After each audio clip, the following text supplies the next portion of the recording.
Платонов атындагы орта мектебинин 3-В классын окуучусу Каримова Сумая. Мен көзгө көрмөгөн Мизам өлкөсүндөгү укмуштуу дүйнө китебинен Үкүнүн табышмагы жомогуну окуп чыгып, Хоптун образын жактырдым. Мен Хоптун образын жактырганым үчүн аны кийимин кийип алдым.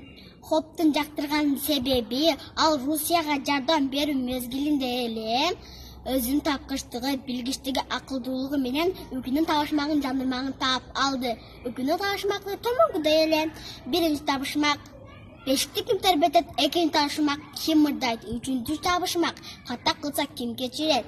Ушул 3 табышмакты кечке чейин жандырмагын тапсаңар берем дейт Үкү.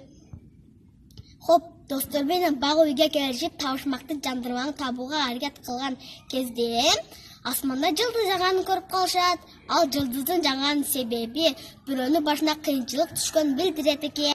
Мизам сөзүн шыбырашып, бала үйүнө барып калышат. Русия менен таанышып, аны эмне кылып жатканын себебин сурашат. Апасын чынысын сындырып койгонун, апасы аны урушарын айтты. Хоп айтат: "Сенин апаң урушпайт" дейт. Русия айтат: "Силер кичинекейсиңер, силерди апаңар бешикте тербетет, ырда берет, ката кылсаңар кечирет" дейт экен. Кийин уре, табышмактын жандырмагын таптым. Бешикте тербеткен апа, ырда берген апа, ката кылса кечирген бул апа дейт. Кийин Үкүгө карай чуркай башташат. Үкү табышмакты жандырмагын тапкан үчүн китеп белек кылат. Хоптун образын жактырып, сүрөтүн тарттым.